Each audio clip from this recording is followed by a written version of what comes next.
Discovery program is reinstated. Open sesame! Commander Klingon vessel. We are energizing transporter beam. Now. One, engage!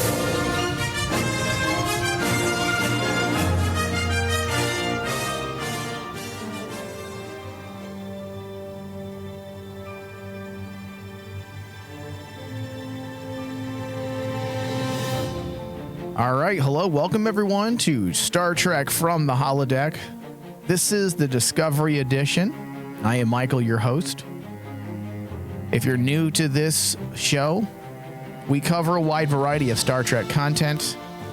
So if you don't like Discovery, or you don't like something about this particular discussion, you can always scroll through our podcast feed and find lots of other content to listen to. Now, in the studio today with me is David. Hello. How's it going, everybody? All right, Dave. So we are closing in on the conclusion of the 4th season of Star Trek Discovery. It seems weird, right? That we're already going to be moving into the 5th season. The 5th season, yeah. And honestly, where they're at, it really feels like they're going to give us the Star Trek season ending that we all as Star Trek fans are used to, which is the to be continued. David, I will be completely honest with you. I'm a little scared because I am so satisfied with this season. Yeah, same here. And I really want them to land this. I'm not used to good things happening to me, Dave. You know, and the fact that I like this season quite a bit, it makes me nervous that the finale is just gonna fuck me. Yeah, because like the sad part is like we forgave the first season because hey, that was season 1. It wasn't a bad season, and it wasn't a bad season. Just a little rocky, and they were gonna have their hiccups just to gain their footing, right?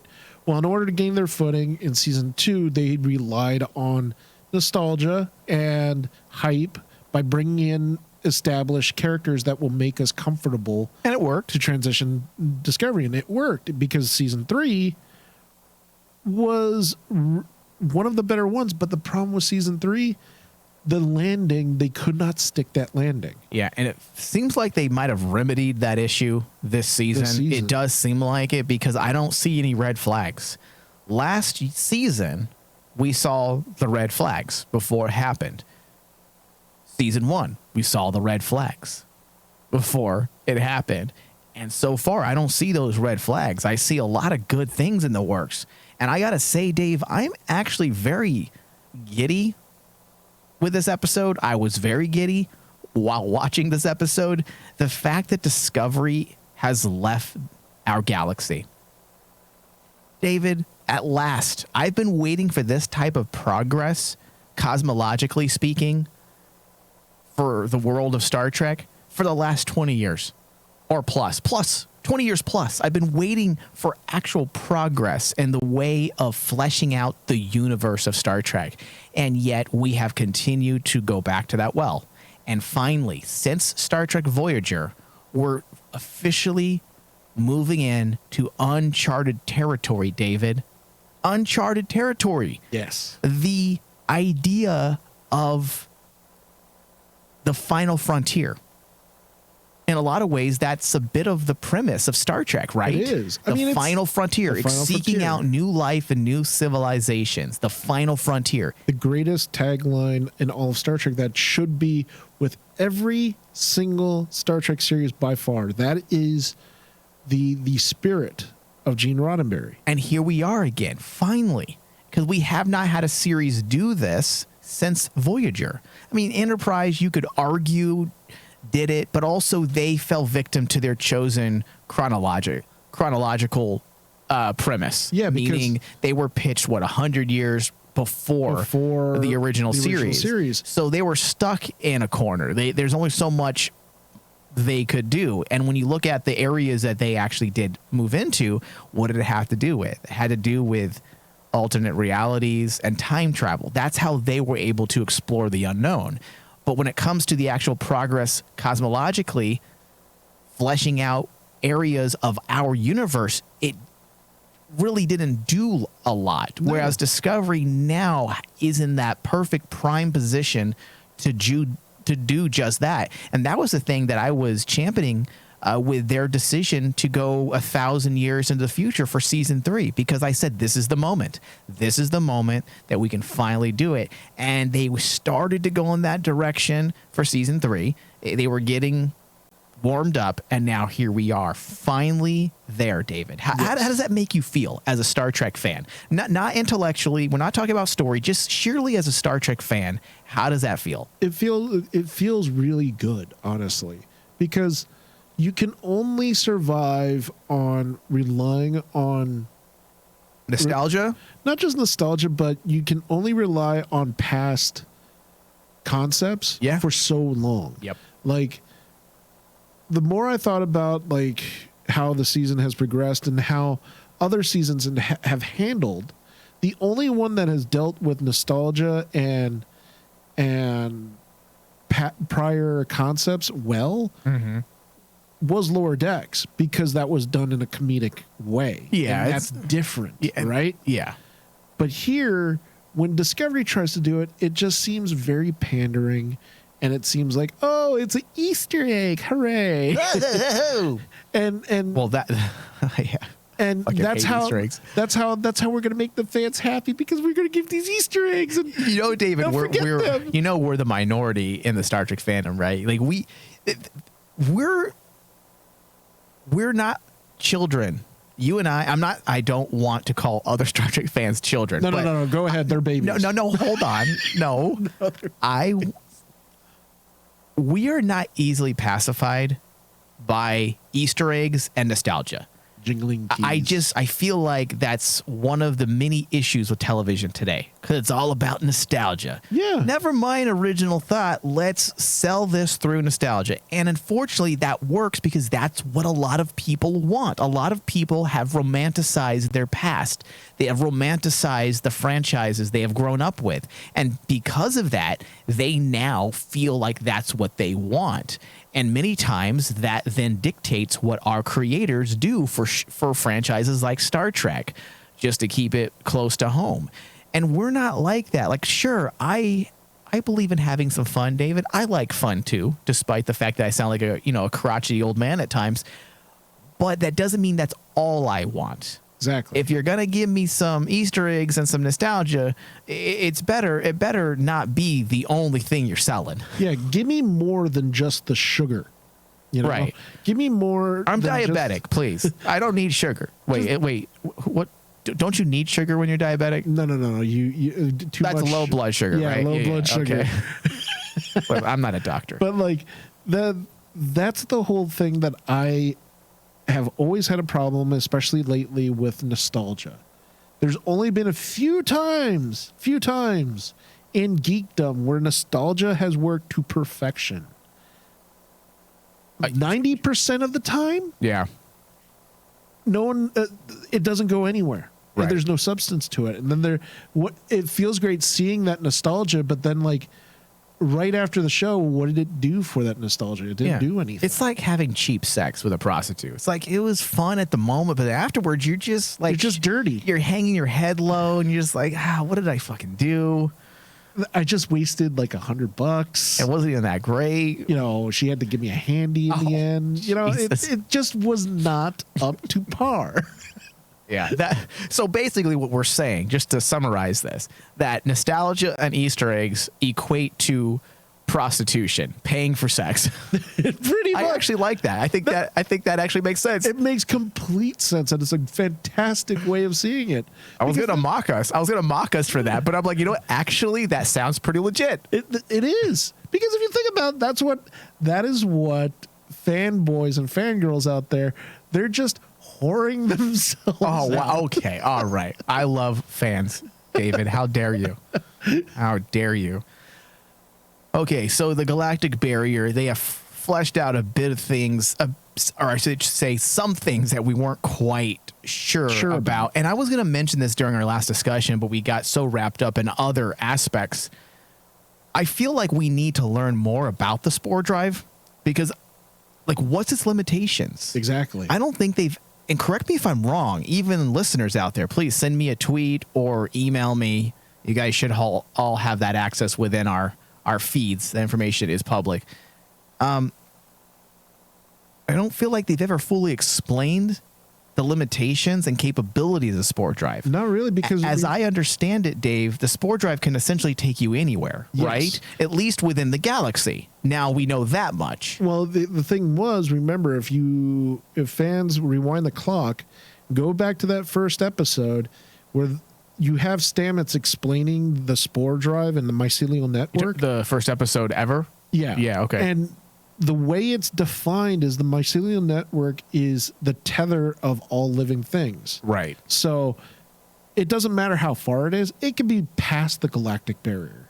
Right. And the mycelial network will reach out to them. Well, we had because assumed, right? exactly. We assume. In fact, didn't I have a question? I believe I had said that. I didn't mention the galactic barrier, but I want to say during the first season, I might have posed that question.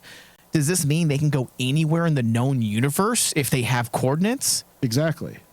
And yeah, it does. Well, now we know they can't, though, because the galactic barrier somehow eliminates the mycelial network and it doesn't allow it to go through. Yes. So the mycelial network is exclusive to our galaxy. To our galaxy and to our own multiverse. Remember, because like the mycelial network opens up the gateways to the mirror universe. Okay, so all universes that take place within, that are positioned within our galaxy within as our well. galaxy, yes. Okay. That's actually interesting, and I really want that to be explored. I don't think it needs to be explored anytime soon, but do you see what I'm saying about No, Discovery absolutely. going into territories like this? Because now they have given themselves so much more ground to explore, and they don't have to explore it now. They don't have to explore it next season. They technically don't need to ever explore it in Discovery. They could explore it in another series that takes place in the same time period. Yes. That's the beautiful thing about progress like this in a show, Dave.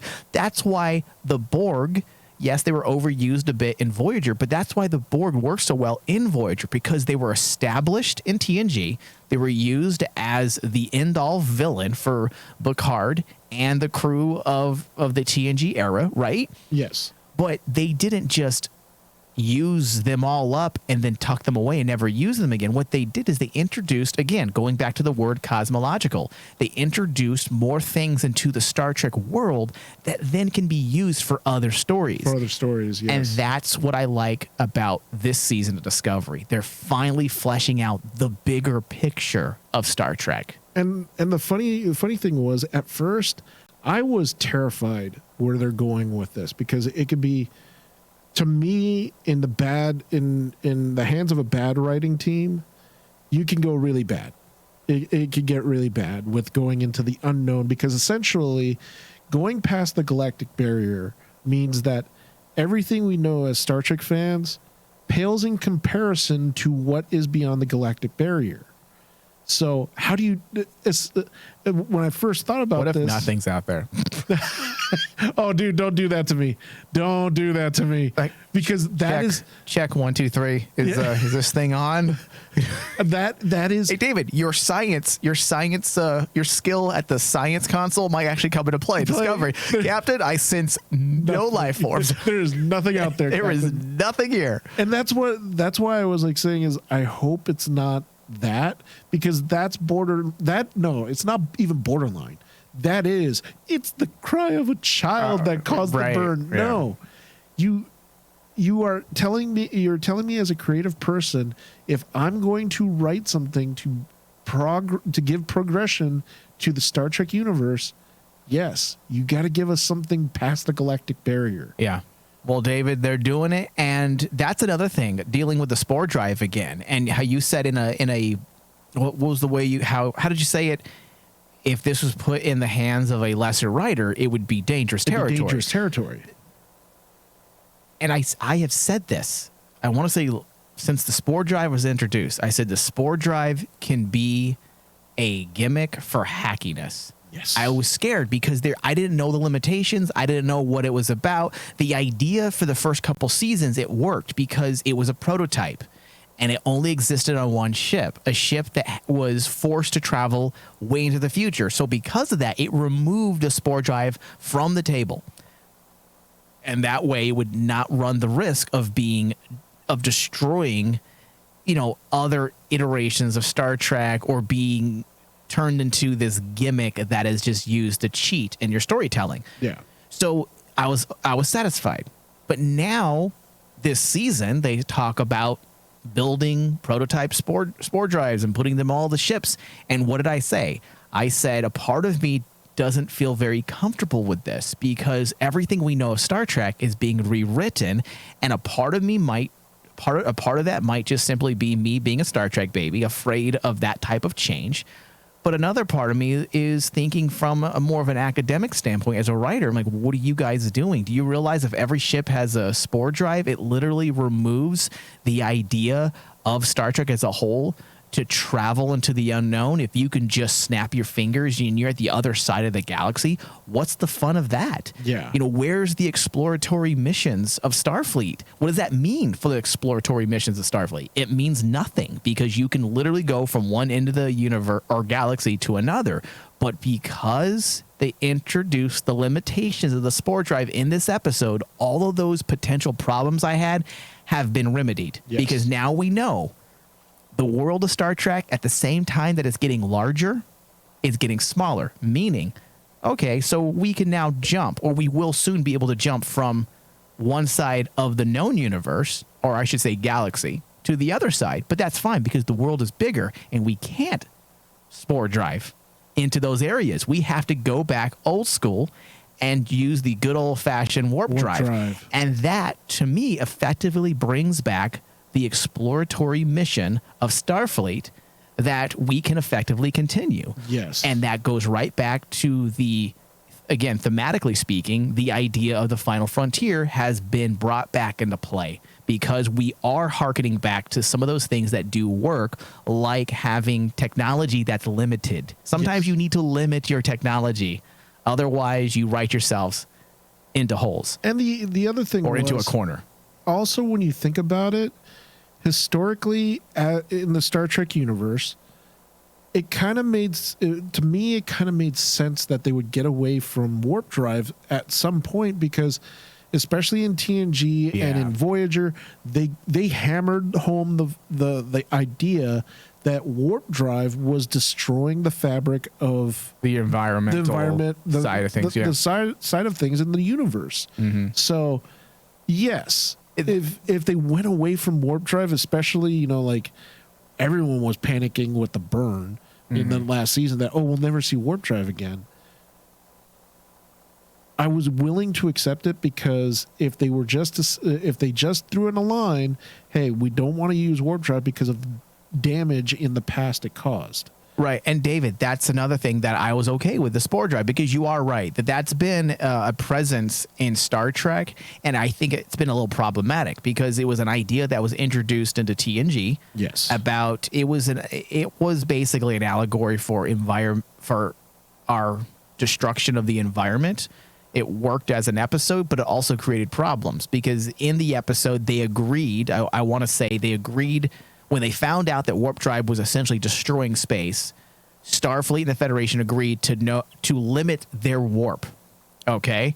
But then we never really ever truly went back to that idea. So now we flash forward 1,000 years into the future and we still are using warp drive. So I am okay with the idea of the spore drive being used. And that's why I said that I'm a little conflicted because yes, the spore drive idea, when we were just secluded into our own little galaxy, it took away the fun of traveling through space. But now that that's no longer an issue because we're going beyond the known galaxy, suddenly all of it falls into place perfectly. Exactly. And it now works. And I think that was probably the most smartest maneuver, writing-wise, this season that the Discovery writers took.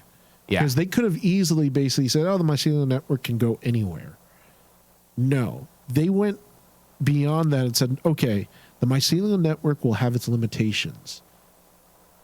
We don't want to we want to bring in new things. Well, how do we do that? Let's go beyond the Great Barrier, which I always felt that no one would, as a Star Trek fan, I thought no one would ever touch that area because that area was saved for stuff like the Prophets and The God of Shakari. Right. And anything past also, that's all been books, though. Yeah, but do you realize non-canon necessarily? The Great Barrier essentially was the area of Star Trek where they can dive into more religious and more mythological concepts within the Star Trek universe. They could delve into the spiritualism because it's the Great Barrier. It's beyond everything. That's where the gods lie. and it made sense. But now, as a Star Trek fan, we have to tell ourselves, okay, the Great Barrier is just the great unknown now. What's past the great unknown, and what are we going to see? We barely know anything of the Great Barrier as Star Trek fans because, as I said, the only two things that I can think of that dealt with the Great Barrier, God of Shakari and the Prophets. Mm-hmm. That's it. Now we're dealing with species C10. I think that's what they designated it. 10C. 10C. Yeah. The species that does not act very godlike. They're actually mining things. Yeah. Well, which tells me that basically they're going to give us something different when they jump into the great beyond and show a species that is almost like us, but they're just more advanced than us. I'm just hoping that they and I'm sure they will. I'm hoping they take this opportunity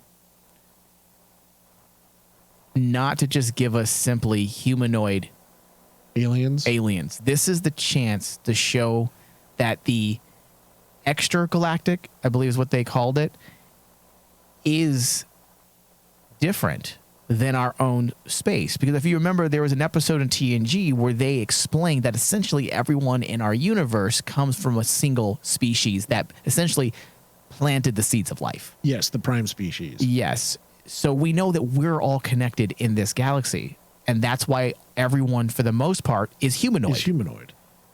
But that doesn't account for the extragalactic. So if we're going into the unknown, and if you want to base this a bit on actual science, which we know Star Trek does base a lot of their science on fringe theories. I mean, we know that extragalactic space is different than our galaxy. I don't know if the science operates differently. I think they say for the most part, the science acts pretty much the same within our universe. In other universes, yes, the science may act a little different.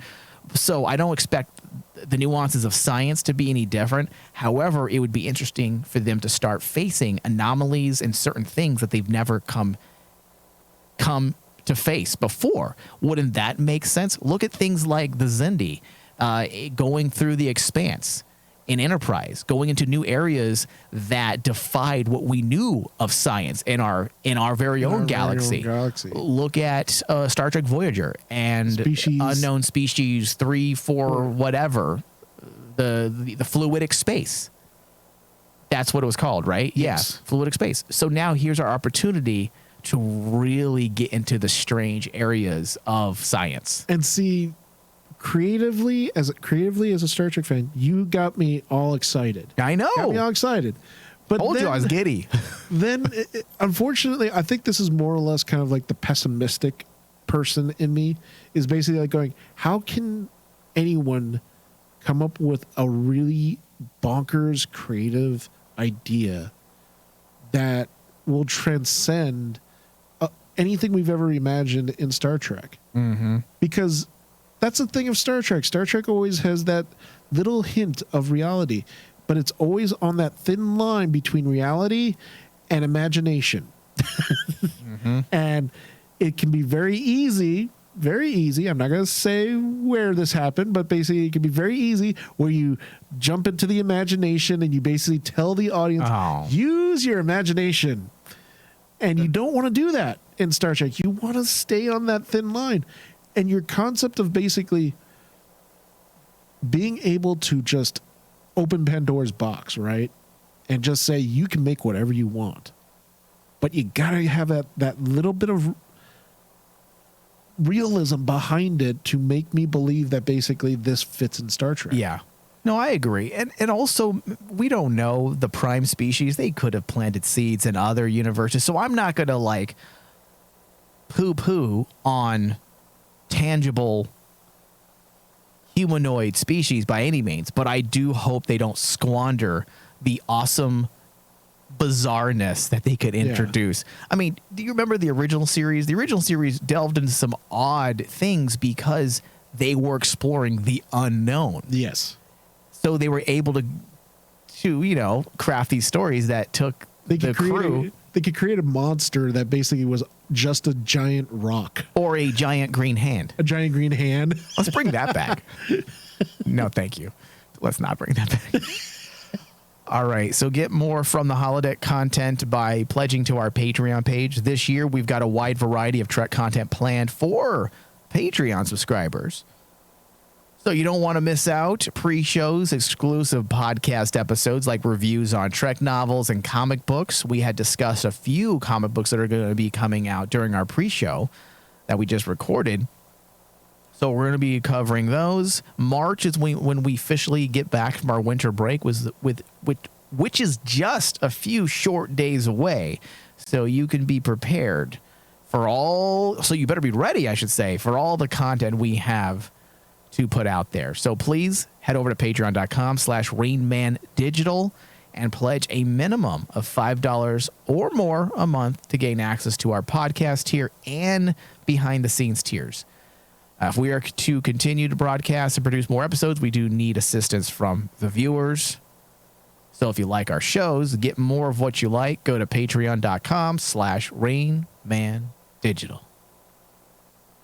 Having problems with my mic, David. Can you talk for a second? Yeah, I mean, like going back to like what we were saying, the possibilities, that's the thing that I think a lot of Star Trek fans are not giving Discovery the benefit of the doubt. Discovery is by far the one series that will introduce brand new concepts to the Star Trek universe. And that's something as Star Trek fans, we need to be actually really excited about. I think fans need to be cautious about how much they complain about certain things because we want to get more things. We want more toys to play with. Yeah. And if the producers over at Paramount get the idea that what they're putting out is not up to snuff according to fans, even though it is because we can't see past our own expectations, then they're just going to stop producing stuff and we're going to go back into the dark days and we don't want that. So, and honestly, we need to celebrate a solid season like this is turning to be. Yeah. And on top of that, it just goes to show that the remedy for any fan out there who has anxiety about they're changing my fan base, they're changing they're abusing my nostalgia. You have to look at the writing instead of just your nostalgia. Yeah. Is the story captivating you? And thank you, David. Because it's about the story. It's about the story. It's about the story. It's not my story to tell, so I'm not going to shit all over things that are not in my control. But what I will shit all over is bad ways that you introduced or flesh out ideas. That's different. That I can do. Because you'd realize that basically this past season, the theme of Discovery harkens to the very heart of what makes Star Trek great. Absolutely. It does. The theme of basically Burnham becoming a captain of a ship. We all as Star Trek fans love that story. How do you become a captain of the ship? How do you actually ascend into leadership to lead a crew? Yeah. That is one of the core tenets of Star Trek. And the other one that Discovery has been able to do this entire season is dive into the unknown. Yeah. Go where no man has gone before. I'm glad you brought up that line because no one brings it up anymore, which is sad.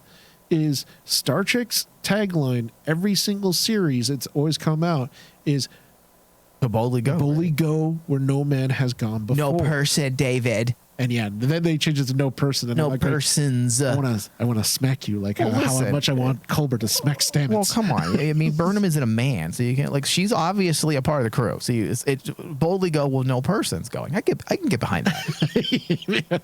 I'm sure Book would get behind that. But. Oh, listen, I'm going to fight Book for Burnham this year because I don't know what it's about, what's going on with Sonequa Martin Green. But she is getting hotter and hotter as the seasons go by because she wasn't really my thing in the first season. Dude, but she's getting really well into that captain seat. Okay, so it's not just me. She is getting more attractive, right? Because Burnham is establishing herself as a charismatic person. Maybe that's what it is. Maybe you're just kind of...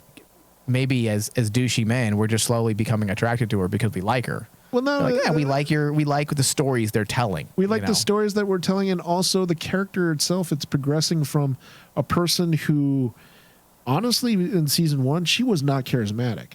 Not at all. I would not. Maybe you're right. Maybe that's what it is. If I was part of a Star Trek crew, and basically my captain turns to me, "Hey, okay, Dave, you're going down to planet."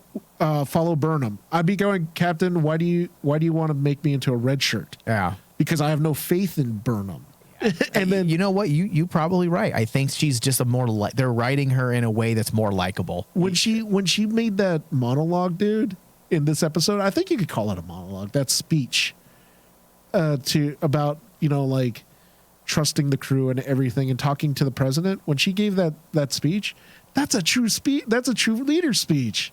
That's a true leader speaking her mind. Yeah. She's not arguing with her. She's basically speaking her mind as a true leader would. Yeah. Yeah, and I know I shit on some of those touchy-feely moments a lot just because it feels like it's a bit much at times. However, in an episode like this, the bonding definitely works, and it conveys an idea of it shows the human condition in a good light, because that is a part of Star Trek that I think sometimes people forget. We are supposed to be better at this time in human history, and not just human history, but just civilization as a whole. We are better. We are evolved. So to see these bonding moments, it does fit with this idea of humanity's evolution. And that's why moments like, for example, the Tarka and Oro story. I'm glad you brought that up. Yeah. I saw some people talking shit about it on social media, essentially rolling their eyes, saying, "Here we go, another gay relationship." But that's not. First off, that's not what I saw. Yeah. I didn't see a gay relationship, and if there was, who gives a shit? It was a beautiful depiction of two people who are imprisoned and isolated, alienated, who find each other and give each other strength. That's an amazing, beautiful story that fits into at every level when it comes to Star Trek. Yeah, and especially since what we saw in that moment with Tarka wasn't Tarka talking about a lover. It was Tarka talking about how this person he ran into, basically they bonded over, being in prison, being prisoners of a regime that basically would kill them at a blink of an eye. I think what people were gravitating to was the fact that they were very intimate. And I feel like people that feel uncomfortable with things like that, they probably have intimacy issues because that wasn't a sexual relationship. At least I don't feel like it was represented as that. To me, it felt like two people who bonded and who were very intimate as friends because all they had was each other. And that's the thing that basically kind of like made me scratch my head when I was seeing, because I was seeing the same criticism that you were seeing about this whole thing. Oh, pushing again the LGBTQ agenda by making Tarka a homosexual. And I'm like going, no. But also that's a little parochial because technically it would be pansexuality. I mean, you're dealing with alien races. You're dealing with alien races, exactly. Are we really going to start dissecting that? Oh, it's gay. Is it? Because it's an alien. You don't know how it works with them. Exactly. And that's the thing is, like, I think people that basically make that assessment and make that criticism nowadays, I always turn it on them and say, is it the fact that basically what you're seeing makes you uncomfortable, or is it the fact that basically the writing is bad? Right. When you look at this moment, was the writing bad? Nope. It wasn't forced. I thought these little vignettes, these little flashbacks for Tarka was some of the best don't want to say the best writing, but I feel like it's one of the best relationships and I'm not using that as it's in a platonic sense. At least that's how it feels at this time. Yes. It's one of the most better developed relationships, meaning I believe I've said this numerous times. The Stamets and Colbert thing felt so contrived in the first season. It works now, but it felt very forced. There wasn't a lot of chemistry between the two actors during the first, I'd say, 2 seasons. That kind of fixed itself during the third and, of course, this season. But then we also have the forced family, non-traditional family of Stamets as the father figure and Gray and Adira are the children. That to me also felt contrived because there wasn't enough development around that idea for them to suddenly feel like they are their children. They're a family. Yeah, it felt weird. Whereas this is totally different because they were able to streamline these moments so quickly in very concise written vignettes. You believe this relationship. You understand how it formed, and it then creates this understandable motivation for this character because through these vignettes, and it also wasn't just relationships for relationship's sake. It was motivation for Tarka, which is what I've been saying all season, or been asking, what is Tarka's true motivation? Now, it's not nearly as nefarious as I had thought, and it still works. It doesn't need to be nefarious. And as it turns out, Tarka is not from another universe, as they were definitely leading us to believe. He actually seeks another universe. Something that Oros had told him about, that he was working on a multiverse positioning equation that would allow interdimensional transportation. Yes. Basically, he would be creating interdimensional transporter.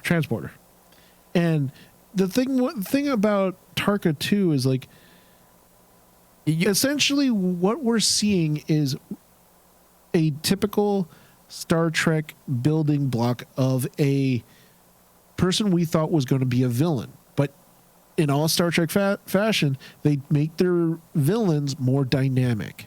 They have to give them something that is more than just the troll mustache wearing, I'm doing this for my own benefit. Ha ha ha. Right. No.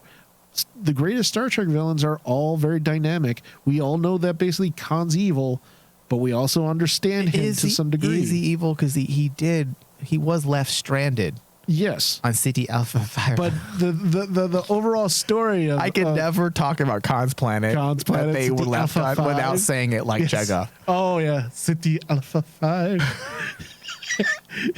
and then Ricardo Montalban yelling at him that this is City Alpha 5.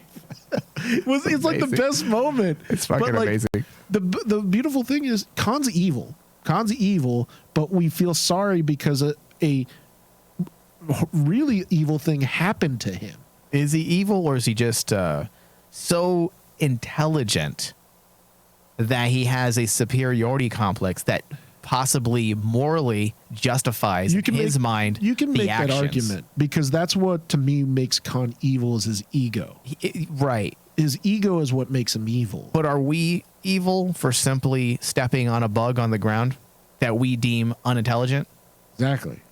and that's what makes Star Trek That's my villains point. I'm awesome. strengthening your point. You're exactly right, because that's why these characters are interesting. And I'm glad you bring that up again and stress that point, because I don't think we're in the clear 100% with Tarka. Tarka still may end up doing something, and you could see his desperation and his need to redeem himself in the eyes of Oros, who feels like possibly he was abandoned by Tarka.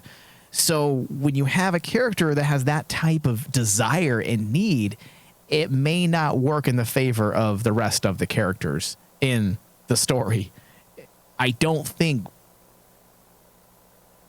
it's going to end well still. I think Tarka is still going to make some decisions that jeopardize individuals. Yeah. So we'll see. Now, Dave, correct me if I'm wrong, but this interdimensional transporter isn't the first time we've had an interdimensional transporter. In fact, O'Brien from Deep Space Nine, Yep. not O'Brien, our O'Brien, Right. but It was a the different O'Brien. Mirror Universe Yep. O'Brien that they called Smiley, I believe was his nickname in the Terran Empire universe. Didn't he create Yes, a he did. transporter to go kidnap between. Cisco? Yeah, and he came back and forth. That became the way they went back and forth from their universe to the from the Prime universe to the Mirror universe. So I'm not quite sure why this technology wasn't already known. Well, because Unless the idea with this technology, Dave, is very specific, meaning, or not as specific, I should say. Perhaps O'Brien's transporter device, which was designed to recreate the effects of the transporter accident from the original series that transported Kirk to the Mirror Universe.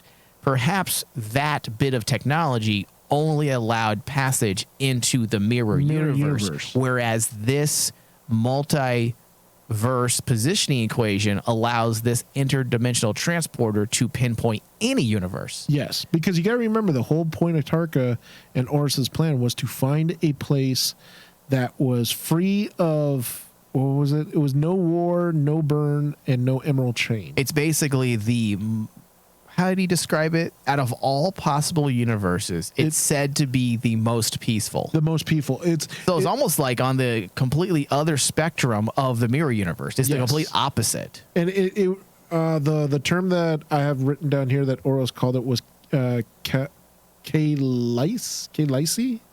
It's K-Elise. K-Elise, I believe. Yeah. And it's basically kind of like heaven. It's a utopia. It feels that way, right? Or, I mean, it's interesting. I liked how they crafted this utopian universe around a type of cultural folklore. I really thought that was a nice touch. It was a nice touch, rather too, than simply relying on, science told me. I like the idea that, because that's something we got away from during this new era of Star Trek. We got away from the mystical side of Trek. And even though a lot of the mystical side of Trek, like, for example, the prophets and the Klingon faith, even though the mystical elements could easily be interpreted as just simply science, which, as you know, the prophets were essentially just aliens that lived in the... But it didn't mean that they weren't used as a form of religious faith. Well, look at the story of season 2, the Red Angel. It tackled that. Yeah. It tackled the whole fact that basically the Red Angel was treated like a god in some societies, but in actuality, it was just either Burnham or her mom in a suit. Right. Right. So I feel like bringing that aspect in, mixing science up with a bit of cultural mysticism or cultural folklore, I feel like brings back an element in Star Trek that I always found interesting. Like the idea of Stolokor, the Klingon faith, has always been extremely, I want to say, intriguing, especially that episode where they kind of left it open-ended when B'Elanna was able to cross over into Stolokor. Yes. In yeah, they did, right? Yeah. There was an episode they did where she was trying to find. Was it her mother or her father? I can't remember exactly, but I think it was like her father. But that's why I love that episode, because they left it open ended. Is this truly a hell? Yeah. Is this something spiritual, or can this be explained through science? Exactly, and that's the genius of Star Trek. Honestly, that's always kept it different from all sci-fi franchises around it, whether it be Star Wars, Battlestar Galactica. Their way of actually melding science and mysticism has been like a hallmark for Star Trek, because look at Star Trek 5. Yeah, look at Star Trek 5 with the philosophical denouement at the ending, where they're debating the existence of God and whether or not God truly exists. Or look at the ideas of the Q.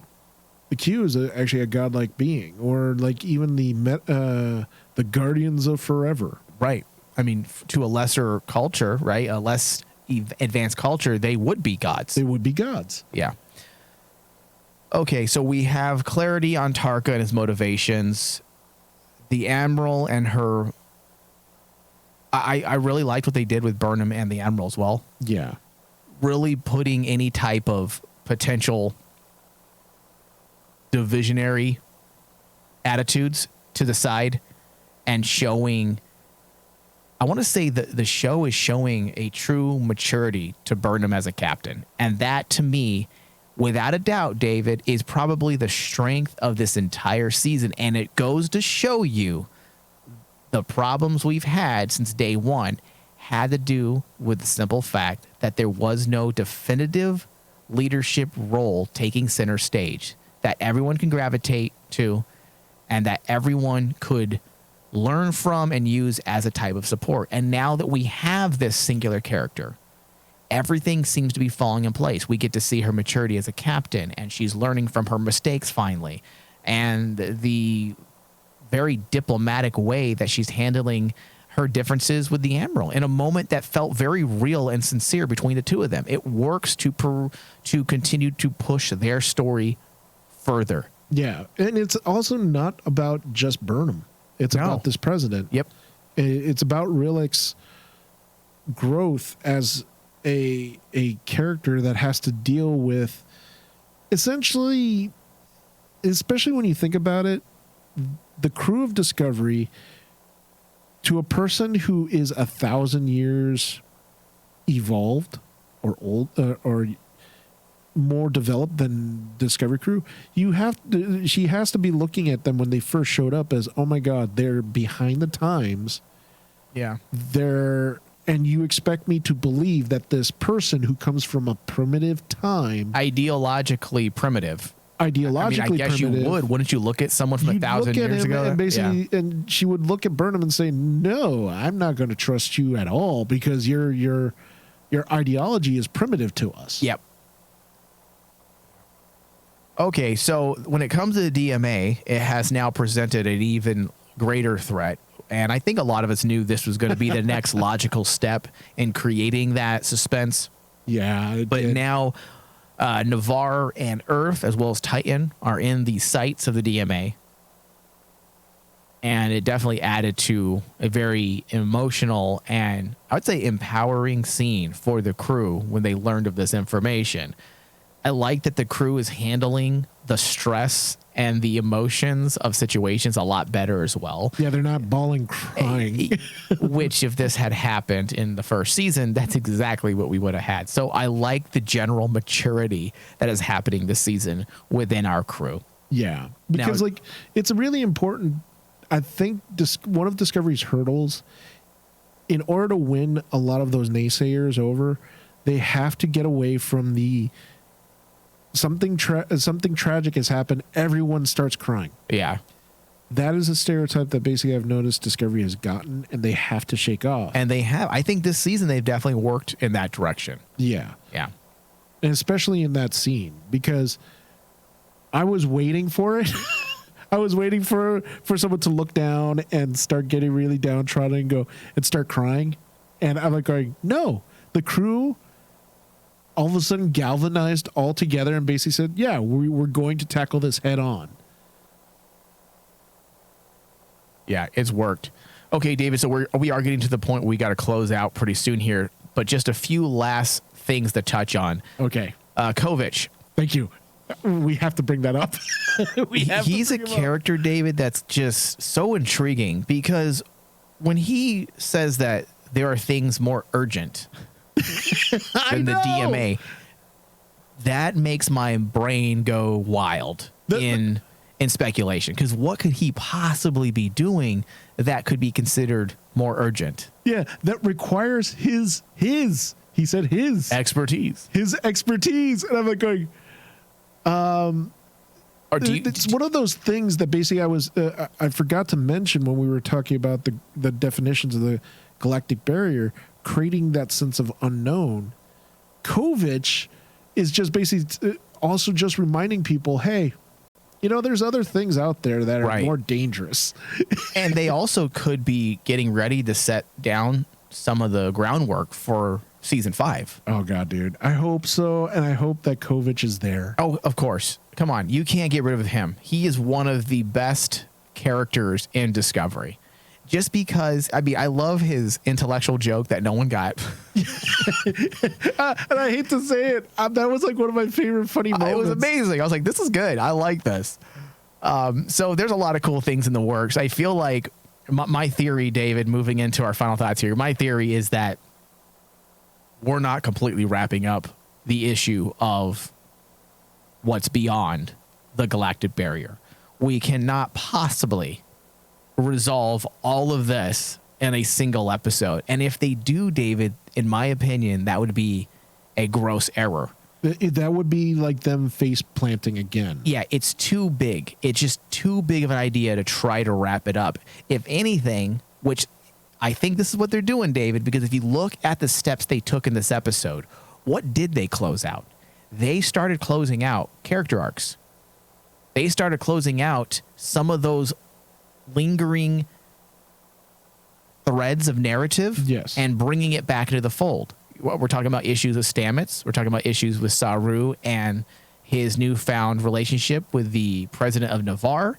We're talking about Gray and Adira, Colbert, Tarka. All of our character arcs are coming to a close. But what's not coming to a close is the bigger story. Yes. And for a season to work, you don't necessarily need to close out the threat. You have to close out the immediate narrative. A, B, C, D, and E have to be completely tied up, and our character stories individually for the season have to have closure. Yes. And in that way, you can have a successful to be continued, which I think is what they're doing. Yeah. I feel like we're definitely going to get some resolve, but ultimately the bigger threat of what's beyond the galactic barrier is going to be further fleshed out in season 5. I think, and that's what I would like. Yeah, I think honestly, just to add on to your point, is like this next episode, hand over heart, this next episode is the most important episode in all of Discovery's history. Yeah. Because this is their moment to shine.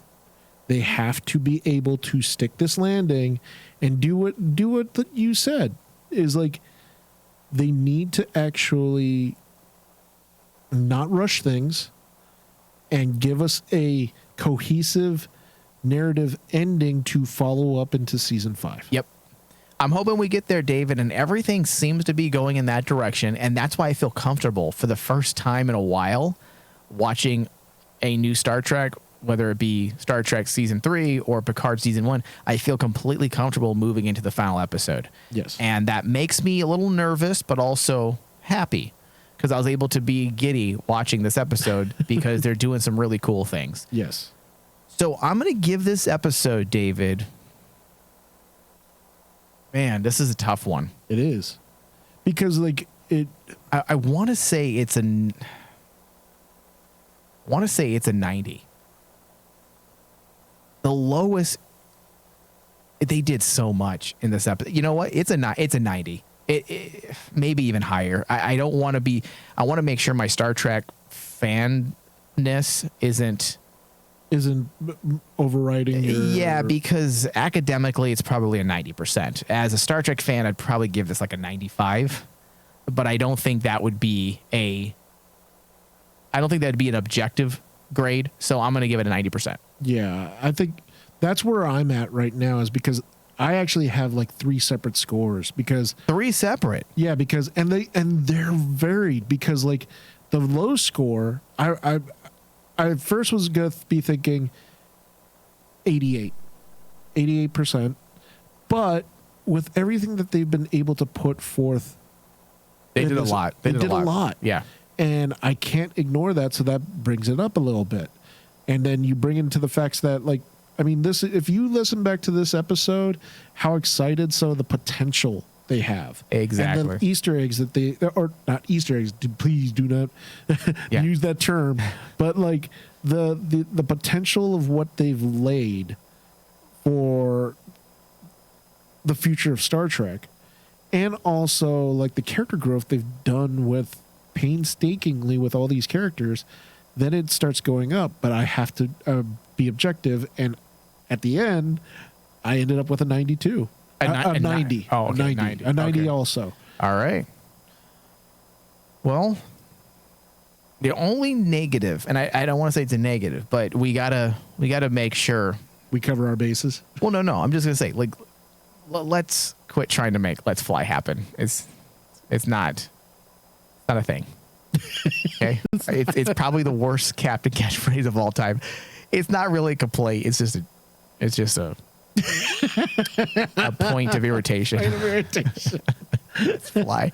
It just had no impact. I don't even think Sonequa Martin Green likes it. I don't think she likes it Look how the either. line was delivered. She didn't even look like she was even sold on it. She's all right. Let's fly. Let's fly. Are you sure you want me to say this is really stupid? No, Yeah. it's perfect. It's gonna come out great. and it's like suddenly Burnham went from this very proud person to I don't want to say it like this. I want why does like everyone all the other captains have great sayings and I have let's fly. Let's fly. Let's fly. If I was her, I'd just refuse to say it. Like I would rewrite it. I still say, dude, my favorite one was I'd be like, Anson Mounts. let's get dirty. Like that'd be mine. Let's get dirty. Let's get dirty. Or no, Anson Mounts was cool. Because he had swagger behind it. Well, yeah, it fits him. It fits. Yeah. It fits Pike perfectly. Yeah. All right, so let's close out today's show. I want to thank everyone for listening. Be sure to leave us reviews and rate our show on iTunes as well as Spotify. It does help trigger algorithms, and then more people can find our show. It makes us strong. Yes. Thank you, David. Thank you. Live long and prosper.